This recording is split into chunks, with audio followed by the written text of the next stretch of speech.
কিন্তু মাস কয়েক পরে সত্যই নারায়ণী অসহ্য হইয়া উঠিল। তাহার বিধবা মা দিগম্বরী 10 বছরের কন্যা সুরধুনীকে লইয়া এতদিন কোনো মতে তাহার ভাইয়ের বাড়িতে দিন কাটাইতেছিলেন। হঠাৎ সেই ভাইটির মৃত্যু হওয়ায় তাহার আর দাঁড়াইবার স্থান রহিল না। নারায়ণী স্বামীকে সম্মত করাইয়া তাহাদিগকে আনাইতে লোক পাঠাইয়া দিলেন। তাহারা আসিলেন এবং আসিয়াই দিগম্বরী মেয়েকে তো ডিঙাইয়া গেলেনই, সেই সুবাদে রামকেও ডিঙাইবার জন্য পা বাড়াইতে লাগিলেন। প্রথম হইতেই তিনি রামকে বিদ্বেষের চোখে দেখিতে লাগিলেন। আজ সকালবেলা রাম 2-3 হাত লম্বা একটা অশ্বত্থ চারা আনিয়া উঠানের মাঝখানে পুঁতিতে আরম্ভ করিয়া দিল। রান্নাঘরের দাওয়ায় বসিয়া দিগম্বরী মালা ঘুরাইতে ঘুরাইতে সমস্ত লক্ষ্য করিয়া তীক্ষ্ণ স্বরে বলিলেন, ওটা কি হচ্ছে রাম? রাম তাহার দিকে চাহিয়া বলিল, অশ্বত্থ গাছটা বড় হলে বেশ ছায়া হবে গো।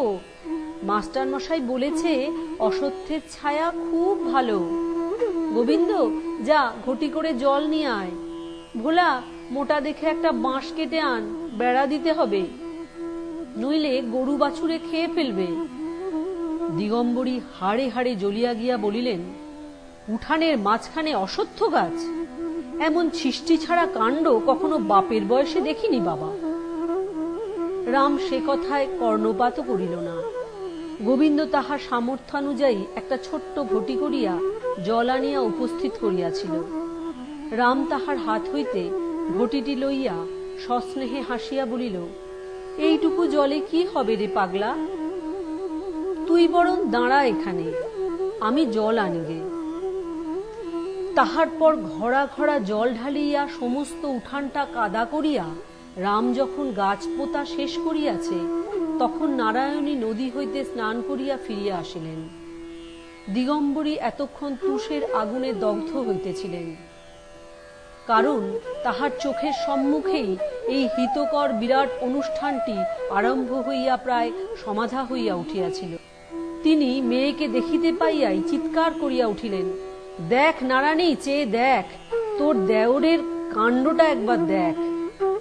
উঠানের মাঝখানে অশ্বত্থ গাছ পুঁতে বলে কিনা ছায়া হবে, আবার এদিকে চেয়ে দেখ হারামজাদা ভোলার কাণ্ড, একটা আস্ত বাঁশঝাড় কেটে নিয়ে ঢুকেছে, বেড়া দেওয়া হবে।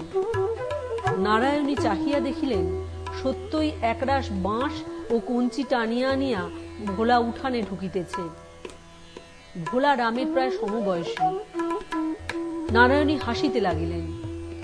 ওদিকে মায়ের ক্রুদ্ধ ব্যস্ত ভাব, এদিকে রামের এই পাগলামি, সমস্ত জিনিসটাই তাহার কাছে পরম হাস্যকর ব্যাপার বলিয়া ঠেকিল। হাসিয়া বলিলেন, উঠানের মাঝখানে অশ্বত্থ গাছ কি হবে রে? রাম আশ্চর্য হইয়া বলিল, কি হবে কি বৌদি, কেমন চমৎকার ঠান্ডা ছায়া হবে বলতো। আর এই যে ছোট ডালটি দেখছো, উটি বড় হলে, এই গোবিন্দ আঙুল দেখাস নে, বড় হলে গোবিন্দর জন্যে একটা দোলা টাঙিয়ে দেব। ভোলা, একটু উঁচু করে বেড়া দিতে হবে, নইলে কালি গলা বাড়িয়ে খেয়ে নেবে। দে কাঠারিখানা আমার হাতে দে, তুই পারবি নে। খটখট ঠক ঠক করিয়া বাঁশ কাটা শুরু হইয়া গেল। নারায়ণী হাসিতে হাসিতে কক্ষস্থিত পূর্ণ কলস রান্নাঘরে রাখিয়া দিতে চলিয়া গেলেন। রাগে দিগম্বরী চোখ জ্বলিতে লাগিল। মেয়ের দিকে ক্রুদ্ধ দৃষ্টি নিক্ষেপ করিয়া বলিলেন, তুই যে কিছু বললি নে, ওইখানে তবে অশ্বত্থ গাছ হোক। নারায়ণী হাসিয়া বলিলেন, মা অত ব্যস্ত হচ্ছ কেন? অত বড় গাছ কখনো হয়? ওর কি শেকড় বাকড় আছে যে ঘড়া ঘড়া জল ঢাললেই বাঁচবে? ও তো কালই শুকিয়ে যাবে। দিগম্বরী কিছুমাত্র শান্ত না হইয়া বলিলেন, শুকুবে না ছাই হবে, ভালো চাষ তো উপড়ে ফেলে দেগে। নারায়ণী শঙ্কিত হইয়া বলিলেন, বাপরে, তাহলে আর কারো রক্ষে থাকবে না। দিগম্বরী বলিলেন, কেন, বাড়ি কি ওর একলার যে মনে করলেই উঠোনের মাঝখানে এক অশ্বত্থ গাছ পুঁতে দেবে? তোরা কি কেউ নোস? আমার গোবিন্দ কি কেউ নয়? মা গো, অশ্বত্থ গাছের উপরে এসে রাজ্যের কাক, চিল, শকুন বাসা করবে, হাড়গোড় ফেলে নোংরা করবে, আমি তো নারায়ণী তাহলে থাকতে পারবো না। ওকে তোদের এত ভয়টা কি জন্যে শুনি? আমার যদি বাড়ি হতো নারায়ণী, তাহলে দেখতুম ও কত বড় বজ্জাত, একদিনে সোজা করে দিতুম। নারায়ণী মায়ের বুকের ভিতরটা যেন দর্পণের মতো স্পষ্ট দেখিতে পাইলেন। কিছুক্ষণ চুপ করিয়া থাকিয়া জোর করিয়া হাসিয়া বলিলেন, ছেলে মানুষ, ওর এখন বুদ্ধি কি মা? বুদ্ধি থাকিলে কি কেউ নিজের বাড়ির উঠোনে অশ্বত্থ গাছ পোতে? দুদিন থাক, তারপরে ও আপনিই ফেলে দেবে। দিগম্বরী বলিলেন, ফেলে দেবে? ও কেন দেবে? আমি নিজেই দেব। নারায়ণী কহিলেন, না মা, ও কাজ করো না, তোমাকে বলছি, ওকে চেনো না, আমি ছাড়া ওর বড় ভাইও ছুঁতে সাহস করবে না মা। আজকার দিনটা যাক। দিগম্বরী বিরক্ত হইয়া বলিলেন, আচ্ছা আচ্ছা, তুই কাপড় ছাড়গে যা।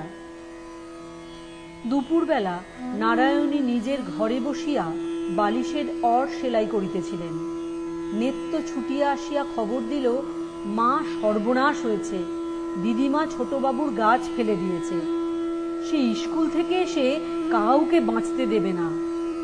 নারায়ণী সেলাই ফেলিয়া ছুটিয়া আসিয়া দেখিলেন সত্যই গাছটি নাই।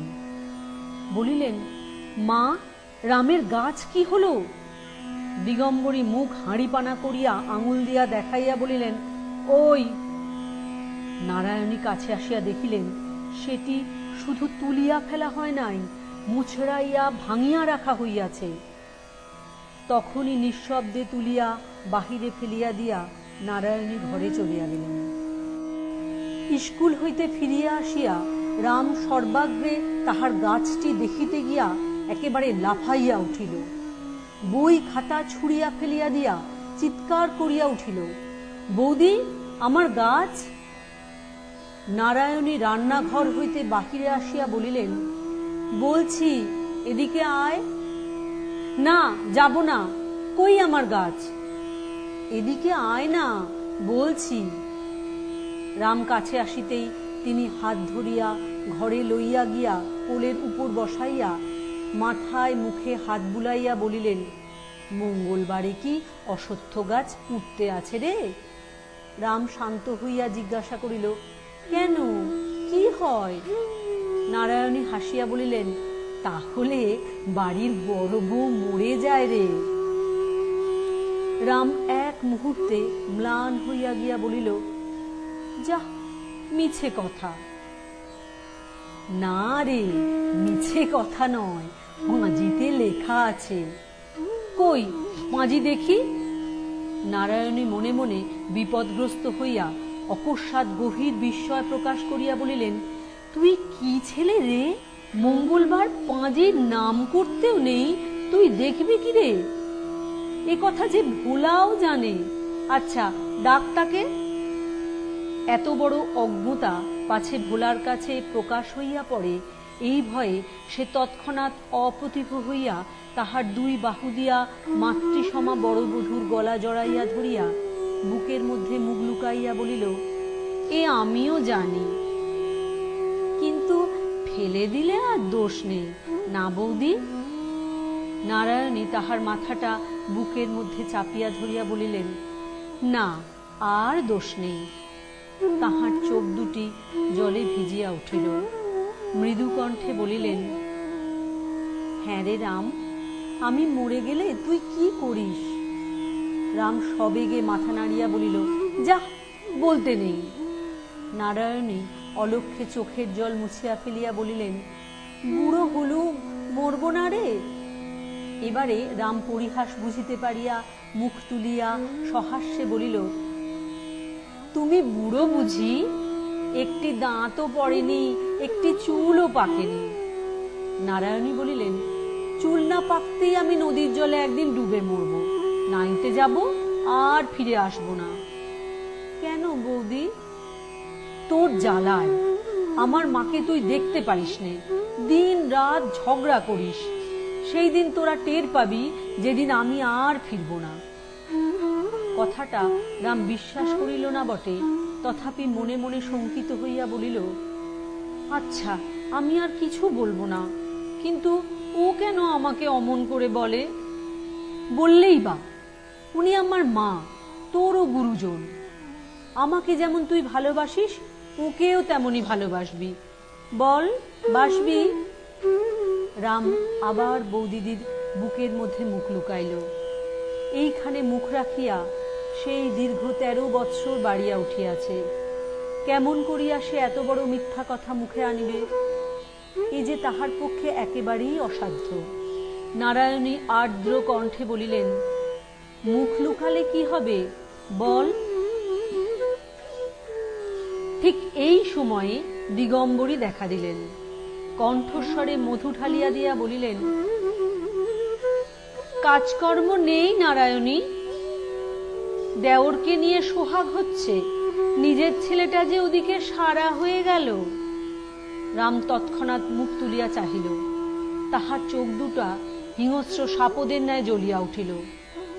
নারায়ণী জোর করিয়া তাহার মুখ বুকের উপর টানিয়া লইয়া মাকে বলিলেন, ছেলেটা সারা হয়ে গেল কিসে? কিসে? বেশ বলিয়াই দিগম্বরী প্রস্থান করিলেন। বানাইয়া বলিবার মতো একটা মিথ্যা কথাও তিনি খুঁজিয়া পাইলেন না।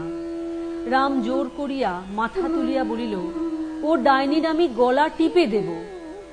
নারায়ণী তাহার মুখে হাত চাপা দিয়া বলিলেন, চুপ কর পাজি, মা হয় যে। দিন চারেক পরে একদিন ভাত খাইতে বসিয়া উহ আহ করিয়া বারদুই জল খাইয়া রাম ভাতের থালাটা টান মারিয়া ফেলিয়া দিয়া দাঁড়াইয়া উঠিয়া নাচিতে লাগিল। ওই ডাইনি বুড়ি রান্না আমি খাবো না, কখনো খাবো না, ঝালে মুখ জ্বলে গেল। বৌদি, ও বৌদি! চিৎকার শুনে নারায়ণী আহ্নিক ফেলিয়া ছুটিয়া আসিয়া পড়িলেন। কি হলো রে? রাম রাগে কাঁদিয়া ফেলিল। আমি কখনো খাবো না, কখনো খাবো না, ওকে দূর করে দাও। বলিতে বলিতে ঝড়ের বেগে সে বাহির হইয়া গেল। নারায়ণী স্তম্ভিত হইয়া কিছুক্ষণ দাঁড়াইয়া থাকিয়া কহিলেন, মা, বার বার বলি তরকারিতে এত ঝাল দিও না। অত ঝাল খাওয়া এ বাড়ির কারো অভ্যাস নেই। দিগম্বরী অগ্নিমূর্তি হইয়া বলিলেন, ঝাল আবার কোথায়? 2টি লঙ্কা শুধু গুলে দিয়েছি, এতেই এত কাণ্ড? নারায়ণী বিরক্ত হইয়া বলিলেন, নাই দিলে মা 2টো লঙ্কা? কেউ যখন খায় না তখন। চুপ কর নারানী, চুপ কর। রান্না শিখতে আসিস নে আমাকে। চুল পাকালুম এই করে এখন পেটের মেয়ের কাছে রান্না শিখতে হবে? ধিক আমাকে। নারায়ণী আর কোনো কথা না বলিয়া রান্নাঘরে গিয়া নতুন করিয়া রাঁধিবার জোগাড় করিতে লাগিলেন। দিগম্বরী দুয়ারে পা ছড়াইয়া বসিয়া কপালে করাঘাত করিয়া উচ্চস্বরে কাঁদিয়া উঠিলেন, ভাইরে, কোথায় আছিস? একবার ডেকে নে, আর সহ্য হয় না। যা মুখে আসে আমাকে তাই বলে গাল দেয় রে। আমি বুড়ি, আমি ডাইনি, আমাকে দূর করে দিতে বলে।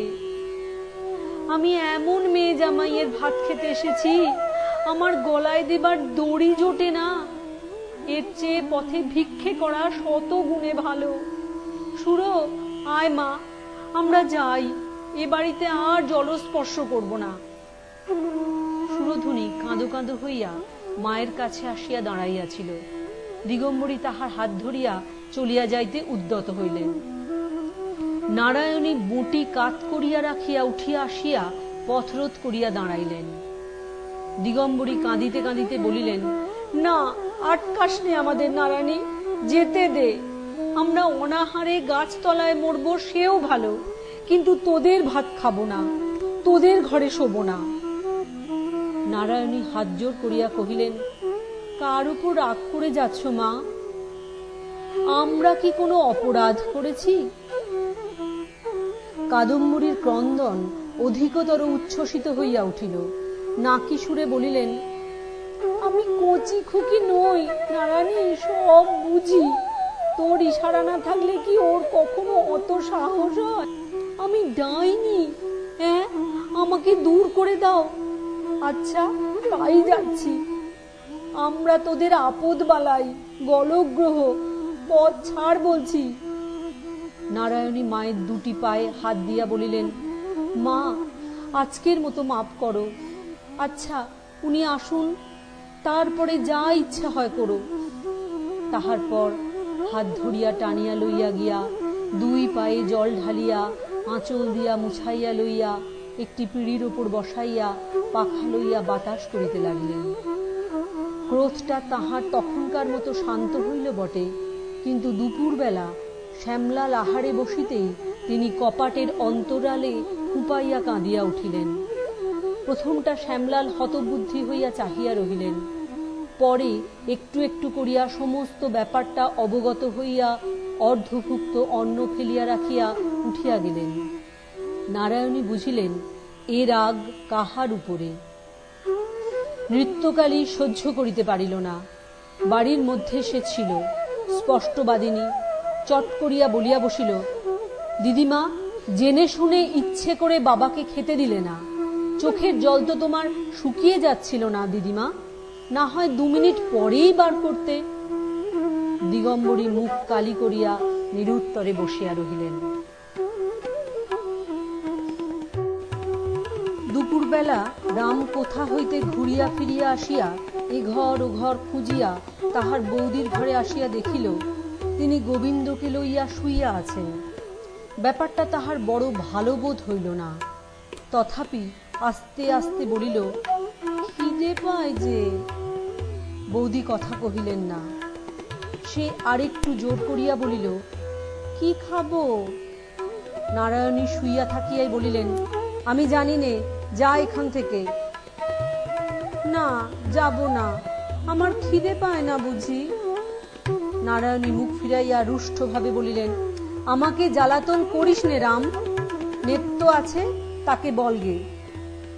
রাম আর কিছু না বলিয়া বাইরে আসিয়া নেত্যকে খুঁজিয়া বাহির করিয়া বলিল, খেতে দে নেত্য। নেত্য বোধ করি প্রস্তুত হইয়াই ছিল। 1 বাটি দুধ, কিছু মুড়ি ও 4-5টা নারকেলের নাড়ু আনিয়া দিল। রাম রাগিয়া উঠিয়া বলিল, এই বুঝি? নেত্য বলিল, ছোটবাবু, ভালো চাও তো আজ আর হাঙ্গামা করো না। বাবু না খেয়ে কাছারি চলে গেছে, মা উপোস করে গোবিন্দকে নিয়ে শুয়ে আছে। গোলমাল শুনে যদি উঠে আসে, তোমার অদৃষ্টে দুঃখ আছে, তা বলে দিচ্ছি।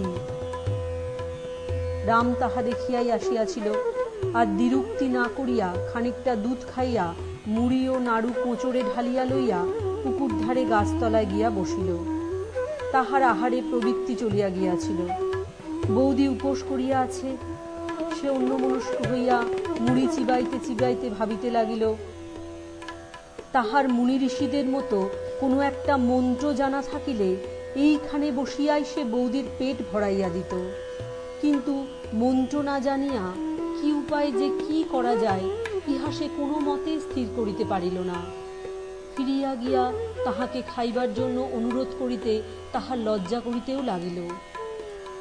তাছাড়া দাদা যে খায়নি, অনুরোধ করিলে বা কি হইবে? সে কোঁচড় হইতে মুড়ি প্রভৃতি জলের উপর ছড়াইয়া ফেলিয়া দিয়া ঘুরিয়া বেড়াইতে লাগিল। কেবলই মনে হইতে লাগিল, বৌদি উপোস করিয়া আছে। কথাটা সে মনে মনে যত রকম করিয়াই আবৃত্তি করিল, ততবারই তাহার মনের মধ্যে ছুঁচ ফুটিল। রাত্রে শ্যামলাল ভার্যাকে বলিলেন, আমার আর সহ্য হয় না, ওকে নিয়ে আর বাস করা চলে না। নারায়ণী অবাক হইয়া জিজ্ঞাসা করিলেন, কার কথা বলছো? রামের কথা। তোমার মা আমাকে 4-5 দিন ধরে ক্রমাগত বলছেন রাম ওকে নাহক অপমান করেছে। আমি 5 জন ভদ্রলোক ডেকে বিষয় আশায় সমস্ত ভাগ করে ওকে আলাদা করে দেব। আমি আর পারিনি। নারায়ণী স্তম্ভিত হইয়া ক্ষণকাল বসিয়া থাকিয়া বলিলেন, রামকে আলাদা করে দেবে? ও কথা মুখেও এনো না। ও দুধের ছেলে, বিষয় আশয় নিয়ে কি করবে শুনি? শ্যামলাল বিদ্রুপ করিয়া বলিলেন, দুধের ছেলেই বটে, আর বিষয় সম্পত্তি নিয়ে ও কি করবে সে ওই জানে। নারায়ণী বলিলেন, ও জানে না, আমি জানি, কিন্তু মা বুঝি তোমাকে 4-5 দিন ধরে ক্রমাগত ওই কথা বলে বেড়াচ্ছেন। শ্যামলাল একটু অপ্রতিভ হইয়া ইতস্তত করিয়া বলিলেন, না, উনি কিছু বলেন না। লোকেরও তো চোখ আছে গো, আমি নিজে কি কিছুই দেখতে পাইনে তাই তুমি মনে করো?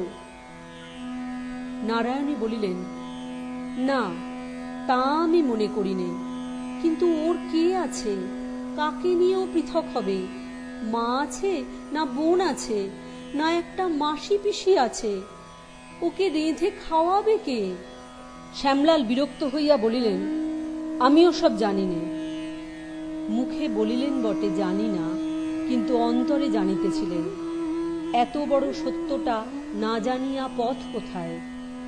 নারায়ণী কি কথা বলিতে গেলেন, কিন্তু তাহার ওষ্ঠাধর কাঁপিয়া উঠিল। তাই কিছুক্ষণ চুপ করিয়া থাকিয়া নিজেকে সামলাইয়া লইয়া ভারী গলায় বলিলেন, দেখো, 13 বছর বয়সে মেয়েরা যখন পুতুল খেলে বেড়ায়, তখন মা আমার মাথায় এই সমস্ত সংসারটা ফেলে রেখে স্বচ্ছন্দে স্বর্গে চলে গেলেন।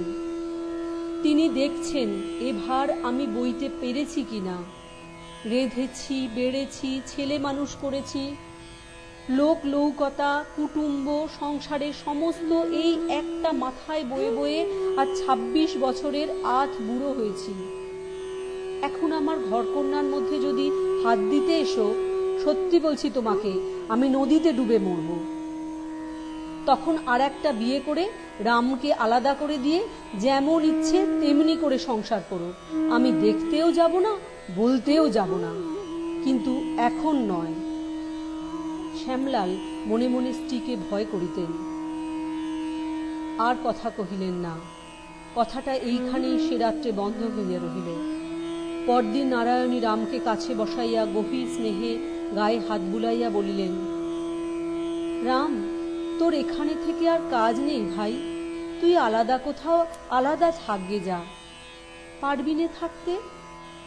রাম তৎক্ষণাৎ সম্মত হইয়া একগাল হাসিয়া বলিল, পারব বৌদি, তুমি, আমি, গোবিন্দ আর ভোলা।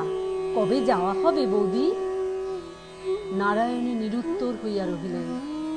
ইহার পর কি বলিবেন তিনি? কিন্তু রাম কথাটা থামিতে দিল না।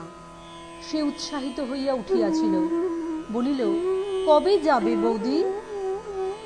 তিনি সে কথার উত্তরে তাহার মুখটা বুকের উপর টানিয়া লইয়া বলিলেন, তোর বৌদিকে ছেড়ে একলা থাকতে পারবি নে? রাম মাথা নাড়িয়া বলিল, না। আর বৌদি যদি মরে যায়? যা। যা নয়, এখন বৌদির কথা শুনিস নে, তখন দেখতে পাবি। রাম প্রতিবাদ করিয়া বলিল, কখন তোমার কথা শুনিনি? নারায়ণী বলিলেন, কখন শুনিস তাই বল। কতদিন বলেছি আমার মাকে তুই অপমান করিস নে, তবু তুই তাকে অপমান করতে ছাড়বি নে। কালও করেছিস। এবার আমি যেখানে দু চোখ যাই চলে যাব, আমিও সঙ্গে যাব। তুই কি টের পাবি কখন যাব? আমি লুকিয়ে চলে যাব। আর গোবিন্দ, সে তোর কাছে থাকবে, তুই মানুষ করবি। না, আমি পারবো না বৌদি। নারায়ণী হাসিয়া বলিলেন, তোকে পারতেই হবে। তখন রাম সমস্ত কথাটা অবিশ্বাস করিয়া হো হো করিয়া হাসিয়া বলিল, সব মিছে কথা, তুমি কোথাও যাবে না। মিছে নয়, সত্যি, দেখিস আমি চলে যাব। রাম অনুতপ্ত হইয়া বলিল, আর যদি তোমার সব কথা শুনি তাহলে? নারায়ণী হাসি মুখে বলিলেন, তাহলে যাব না। তোকেও আর গোবিন্দকে মানুষ করতে হবে না। রাম খুশি হইয়া বলিল, আচ্ছা, আজ থেকে তুমি দেখো